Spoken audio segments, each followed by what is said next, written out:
오늘 우리 성가대의 찬양처럼 크고 놀라운 주님의 평화가 오늘 이 거룩한 예배의 자리를 기억하고 오신 우리 사랑하는 그린빌 가족 한 분 한 분의 삶과 가정과 또 섬기시고 경영하시는 모든 일터 위에 언제나 함께 하시기를 간절히 축원합니다. 위대함을 향한 믿음의 여정, 오늘은 6번째 시간입니다. 오늘은 하나님의 부르심에 대해서 생각해 보려고 합니다.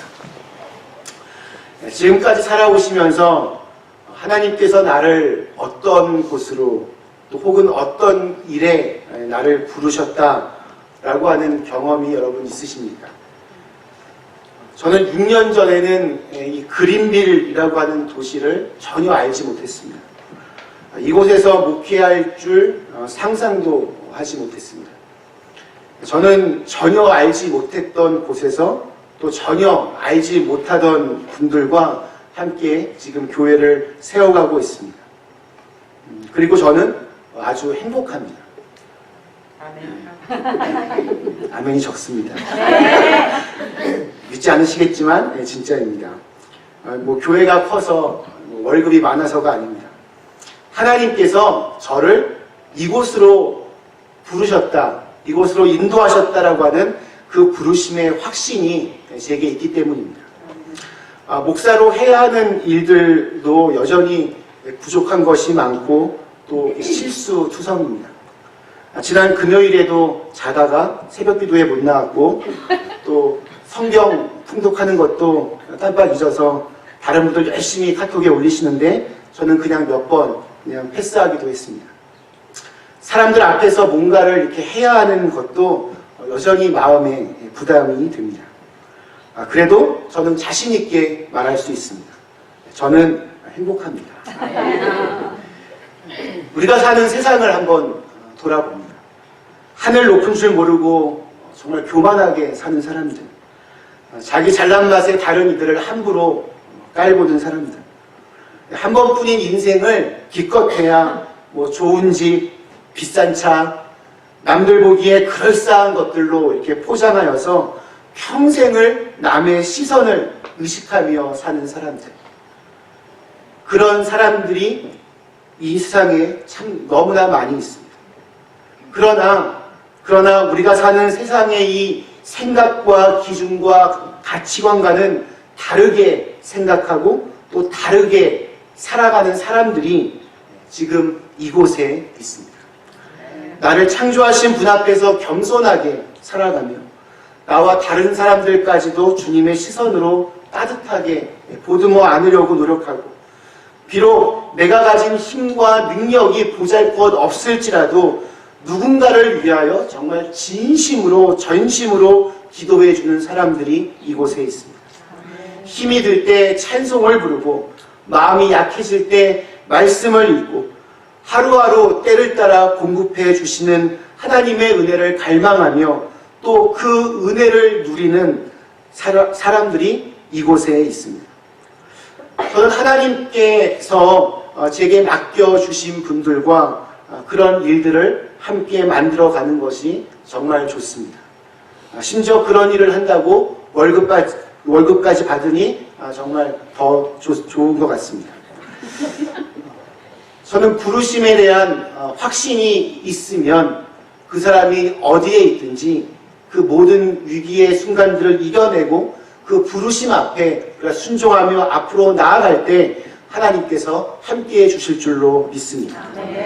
여러분 교회 왜 다니십니까? 우리는 구원을 받기 위해서 교회에 열심히 이렇게 오거나 봉사하는 것이 아닙니다. 구원은 예수를 구주로 고백하는 순간 이미 끝난 문제입니다.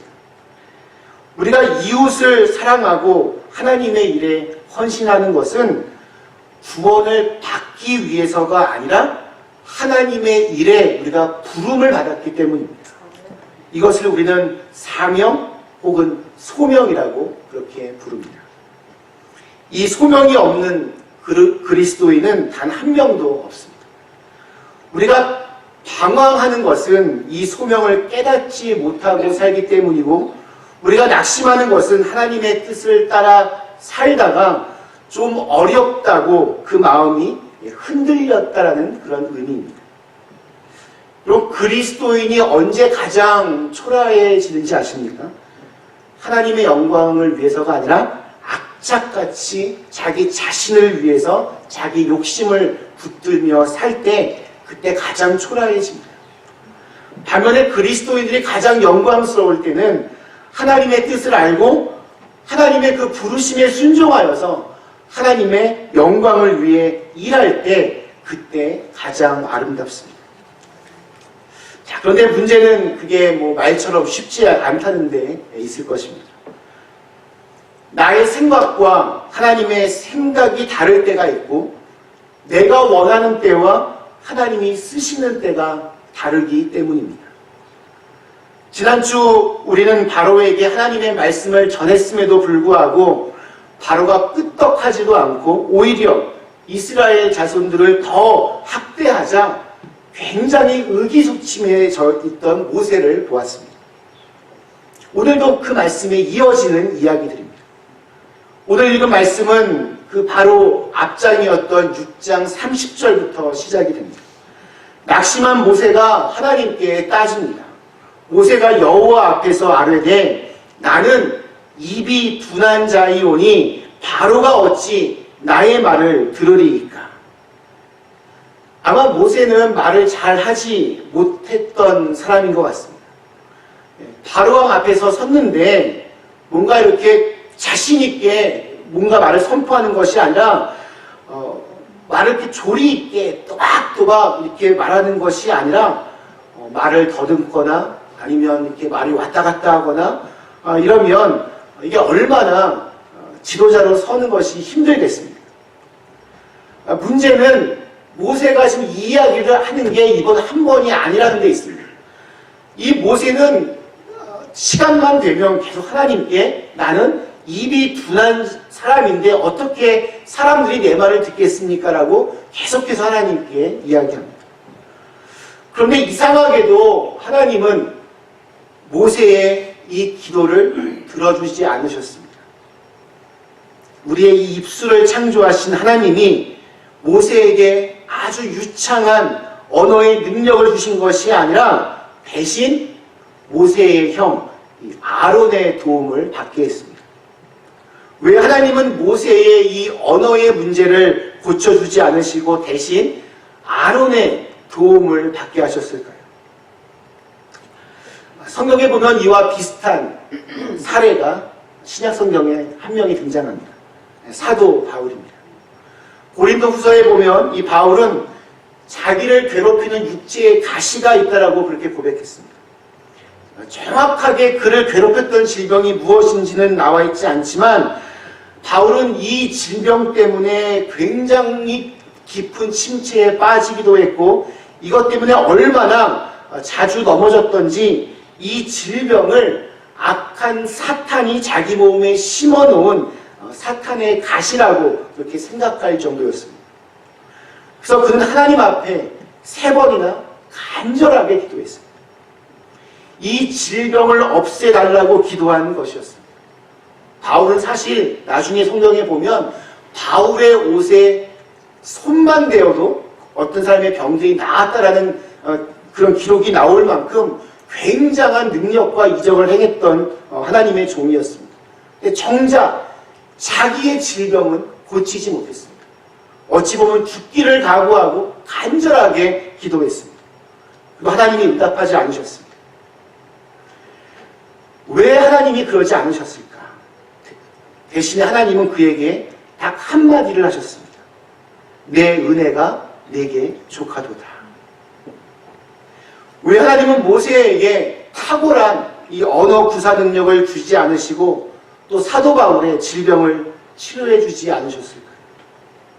하나님이 전능하신 여러분 창조주 아니십니까? 바로왕을 간단하게 정말 쳐부술 수 있도록 모세를 요즘 그 어벤져스 나오는 영화들처럼 그렇게 아이언맨처럼 바꾸어서 놓으면 얼마나 편하고 좋습니까? 하나님은 그렇게 하지 않으셨습니다. 저는 이렇게 생각합니다. 하나님께서 우리 인간들 속에 있는 타락한 본성을 너무나 잘 알고 계시기 때문입니다. 우리는 누구나 다 언제나 아무것도 아닌 일에도 쉽게 타락할 가능성을 가지고 있습니다. 그래서 언제나 하나님의 은혜 안에 머물기 위하여 우리가 노력해야 됩니다. 우리는 하나님에서 늘 자유로워지기를 원합니다. 하나님 조금만 좀 나를 좀 놔주세요. 편하게 좀 놔주세요. 조금만 좀 있다가 다시 돌아갈게요. 그렇게 이야기합니다. 근데 그렇지 않습니다. 우리 어떤 목사님께서 우리 교회학교 어린아이들에게 물어보았습니다. 천국은 어떻게 해야 갈 수 있니? 그 아이들이 예수를 믿어야 천국에 가지요. 그랬습니다. 그러면 지옥에는 어떻게 가니? 라고 물어보니까 우리 아이들이 그냥 가만히 있으면 돼요. 그렇게 얘기했다고. 정말 여러분 그렇지 않습니까? 저는 저희 아이들에게 거짓말을 가르쳐 본 적이 없습니다. 그런데 며칠 전에도 우리 한 아이가 거짓말해서 저한테 맞았습니다. 저는 우리 아이들에게 늘 좋은 것만, 좋은 사람이 되라고 얘기하지만 그렇지 않을 때가 너무나 많이 있습니다. 제가 안 가르쳐서 그런 게 아닙니다. 이 악한 것들은 굳이 가르침을 받지 않아도 저절로 그냥 이루어집니다. 여러분 기억하십시오. 하나님과 그렇게 점점 멀어지는 순간 우리의 삶 역시 깊은 어두움으로 그렇게 들어가게 될 것입니다. 그렇기 때문에 하나님은 모세를 그냥 말도 잘하게 하고 강한 힘도 주어서 한 방에 그냥 바로 왕을 날려버리게 하지 않으시고 끝까지 하나님의 사랑, 하나님의 은혜 안에 머물기를 원하셨습니다. 그러니까 모세를 교만하지 않도록 그를 그렇게 만들어 놓으신 겁니다. 그럼 말을 잘하지 못한다라고 하는 이 치명적인 약점은 모세로 하여금 철저하게 하나님을 더 의지하게 만들었습니다. 사도 바울도 마찬가지였습니다. 질병 때문에 바울은 교만해질 수 없었습니다. 병 아무리 많이 고쳐준다고 해도 자기가 그렇게 심한 질병을 겪고 있는데 어떻게 겸손하지 않을 수 있겠습니까? 아무리 큰 능력을 행해도 바울이 여전히 하나님 앞에서 겸손할 수 있었던 것은 그에게 이 육체의 가시가 있었기 때문입니다. 그렇기 때문에 이 모세의 약점, 바울의 질병은 하나님의 은혜의 통로이고 또 하나님의 특별한 사랑의 표현이다라고 저는 생각이 듭니다. 하나님은 하나님의 종들을 완전하게 하지 않으시고 무언가 조금 부족한 상태로 이렇게 내버려 두십니다. 약한 부분을 그대로 그냥 내버려 두십니다. 그리고 그 약한 부분으로 인해서 항상 깨어서 기도하게 만드십니다. 더 이상 자기 자신을 믿지 않고 철저하게 하나님의 능력을 신뢰하게 만드시기 위함입니다. 혹시 지금 늘 어떻게 답답한, 나를 정말 답답하게 만드는 그런 문제가 있으십니까? 그런 약점이 여러분 있으십니까? 그렇다면 여러분 원망하지 말고 그것을 가지고 하나님 앞에 여러분 나가실 수 있기를 축원합니다. 꼭 그것에 오히려 더 감사하시기를 바랍니다. 그 답답한 문제들, 오랫동안 기도했지만 여전히 풀리지 않는 그 문제가 오히려 하나님의 은혜를 경험하게 하는 통로요, 또한 축복의 통로가 될 줄로 믿습니다.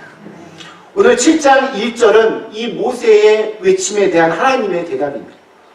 여호와께서 모세에게 이르시되 볼지어다 내가 너를 바로에게 신같이 되게 하였은즉 내 형 아론은 내 대언자가 되리니.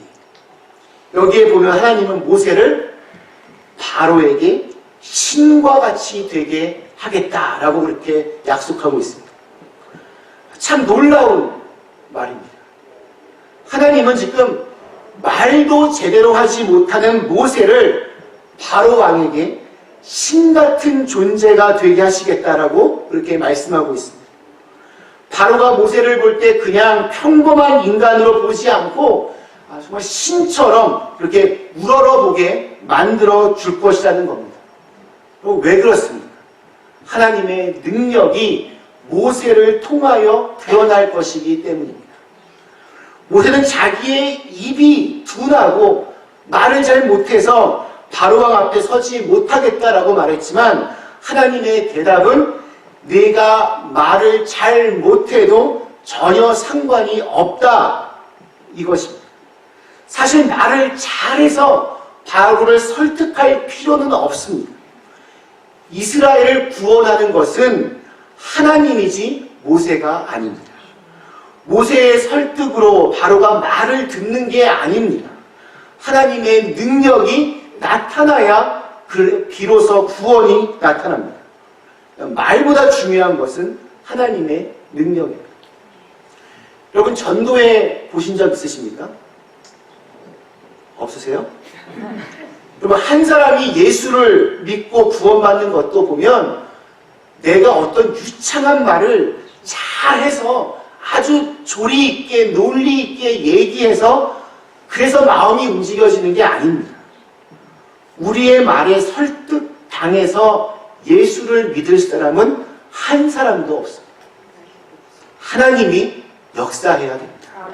하나님이 아니면 한 사람도 구원받을 수 없습니다.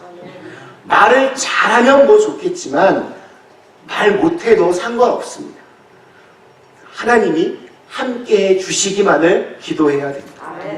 3절에는 이런 표현이 나옵니다. 내가 바로의 마음을 완악하게 하고 내 표징과 내 이적을 애굽 땅에서 많이 행할 것이니.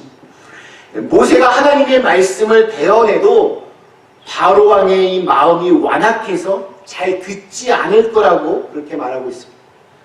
그러니까 모세의 앞으로의 사역이 쉽지 않을 거라고 다시 한번 확인하는 말씀입니다. 하나님의 일을 하다 보면 이런 경우를 당할 때가 많이 있습니다. 나는 정말 주님을 위해 열심히 일하는데 이 바로처럼 완악한 사람들을 만날 때가 있습니다. 또 이 바로처럼 그렇게 완악한 일들이 자꾸 나를 어지럽게 할 때도 많이 있습니다. 여기에 나오는 바로의 마음을 완악하게 한다라고 하는 말은 하나님께서 바로왕의 마음을 일부러 아주 나쁘게 악하게 만들겠다라는 그런 말이 아닙니다. 원래 이 말의 의미는 완악한 마음을 그대로 그냥 내버려 두신다라는 뜻입니다. 사람들이 하나님의 은혜 안에 들어오지 못하면 완악한 마음 그대로일 수밖에 없습니다. 자기가 최고라고 믿는 바로왕에게 앞으로 보이실 일들을 4절과 5절에서 이렇게 기록하고 있습니다. 바로가 너희의 말을 듣지 아니할 터인즉 내가 내 손을 애굽에 뻗쳐 여러 큰 심판을 내리고 내 군대 내 백성 이스라엘 자손을 그 땅에서 인도하여 낼지라. 내가 내 손을 애굽 위에 펴서 이스라엘 자손을 그 땅에서 인도하여 낼 때에야 애굽 사람이 나를 여호와인 줄 알리라. 바로왕이 꼼짝할 수 없는 일들, 애굽 사람들이 두려워 벌벌 떠는 일들, 10가지 재앙과 또 홍해를 가르는 위대한 일을 준비해 놓으셨다는 것입니다. 그러므로 주님의 일을 하다가 어려움과 장애를 만났을 때 너무 근심하고 너무 염려하지 마십시오. 하나님이 기뻐하는 일을 하는데도 일이 자꾸만 꼬이고 잘 되지 않아서 여러분 너무 고민하고 상심하지 마십시오. 바로왕이 하나님께 거역하면 거역할수록 그의 마음이 완악하여서 하나님을 대적하면 대적할수록 하나님의 이적이 애굽 땅에 나타날 것이라 약속하고 있습니다. 우리 삶에 어려움이 닥쳐오면 이렇게 완악한 일들을 당하게 되면 완악한 사람들을 만나게 되면 하나님의 능력도 더 강하게 나타날 줄로 믿습니다. 사람들이 이해할 수 없는 방법으로 하나님은 당신의 백성들과 함께 하십니다. 사실 우리는 약합니다. 작은 어려움에도 넘어집니다. 그런데 하나님은 우리 가운데 하나님의 능력을 나타내시겠다 말씀하십니다. 약한 우리를 통해 이 어둡고 캄캄한 세상과 싸우십니다. 우리들을 하나님의 군대로 삼으셔서 세상의 불의와 악에 맞서서 싸우게 하십니다. 하나님의 전능하심 언젠가 꼭 우리의 삶 속에서 드러날 줄로 믿습니다. 6절에 있는 말씀은 그러한 하나님의 부르심을 대하는 자세가 나옵니다. 모세와 아론이 여호와께서 자기들에게 명령하신 대로 행하였더라. 하나님이 말씀하신 그대로 행동했다라는 것입니다. 이 영어 성경에는 여기를 그냥 just as, 마치 뭐뭐처럼, 이 just as라는 단어를 사용하고 있습니다. 하나님이 말씀하신 그대로 다른 이야기하지 않고, 다른 불평하지 않고, 이상하게 뭐 해석하지 않고 그 말씀 그대로 순종했다는 말입니다. 하나님 나라의 일은 나의 뜻을 이루는 것이 아닙니다. 내 생각, 내 야망을 이루는 것도 아닙니다. 하나님의 말씀을 이루는 것입니다. 이것이 우리가 평생 해야 할 일입니다. 내가 정말 교회 생활 40년, 50년 했는데 내 나이가 지금 몇인데 자기의 나이와 경륜을 드러내고 싶을 그런 유혹이 있을 수 있습니다. 내가 이거 얼마나 잘하는 사람인데, 내가 이 분야에 얼마나 전문가인데 자기의 능력을 뽐내고 싶은 그런 유혹이 들 때가 있습니다. 그러나 늘 조심해야 됩니다. 영원하신 하나님 앞에 우리의 삶은 설사 그 연수가 아무리 오래되었다 하더라도, 그리고 우리의 재능이, 우리의 능력이 아무리 대단하다 하더라도 하나님 앞에서는 아무것도 아닙니다. 하나님께서 하지 말라라는 것은 하지 말고 하라는 것은 하면 됩니다. 참 쉽습니다. 하나님이 말하라 라고 하는 것은 말하고 행하라 하는 것은 행하면 됩니다.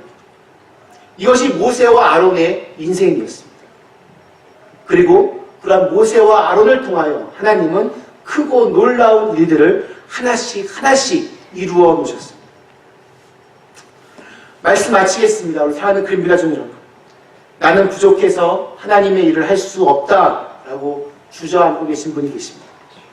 모세는 나는 입이 둔한 자라고 그렇게 말했습니다. 사도 바울에겐 육체의 질병, 육체의 가시가 있었습니다. 그러나 하나님은 그러한 치명적인 약점을 가지고 있던 이 모세와 바울을 통해서 놀라운 일들을 행하셨습니다. 우리 시카고의 위대한 전도자 무디 목사님이 스코틀랜드 집회에서 복음을 전하는데 한 소녀가 나왔습니다. 목사님, 하나님께서 구원을 주셨다는 사실을 깨닫고 싶어요. 하나님 앞에 마음껏 드리며 살고 싶어요. 그때 이 무디 목사님이 이렇게 말을 합니다. 그러면 너 자신을 하나님께 드리면 되지. 이 말을 들은 소녀가 눈물을 흘리며 말합니다. 저는 글을 배우지 못해서 성경을 읽을 수가 없어요. 몸이 약해서 어떤 힘든 일을 할 수도 없어요. 이러한 저도 받아주실까요? 가난해서 가진 것이 아무것도 없는데 하나님께서 받아주실까요? 그렇게 말하는 이 소녀의 얼굴에서 광채가 나기 시작했습니다. 그때 이 무디 목사님과 그 사역팀이 함께 무릎을 꿇고 기도했습니다. 그 자리에서 이 소녀는 이렇게 기도했습니다.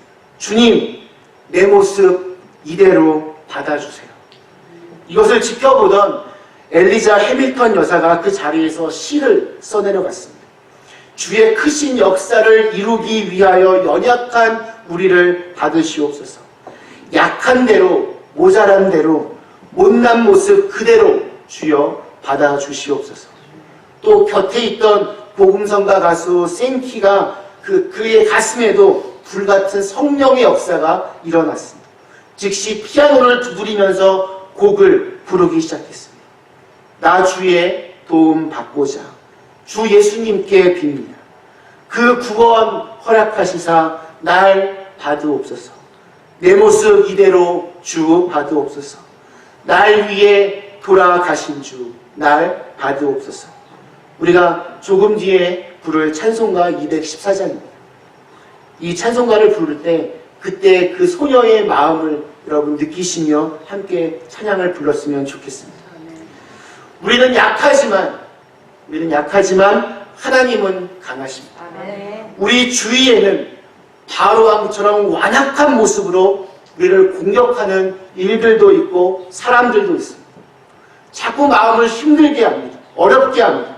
그때 기억해야 할 것은 나를 지금 이곳에 부르신 분입니다. 분명한 뜻과 계획이 있으셔서 우리를 부르신 것입니다. 그 부르심이 선명하면 선명해질수록 하나님의 뜻과 계획이 또한 그것을 이루어 가시는 능력이 보여질 줄로 믿습니다. 부르심을 아는 사람은 그래서 위대한 인생을 살 수 있습니다. 모든 꽃이 흔들리고 비바람에 젖은 경험이 있는 것처럼 오늘의 이 위기와 고난을 믿음으로 잘 이겨내어서 하나님께 영광 돌릴 수 있는 저와 여러분 다 되실 수 있기를 주님의 이름으로 간절히 축원합니다. 아멘. 우리 주신 말씀을 생각하며 잠시 기도하겠습니다.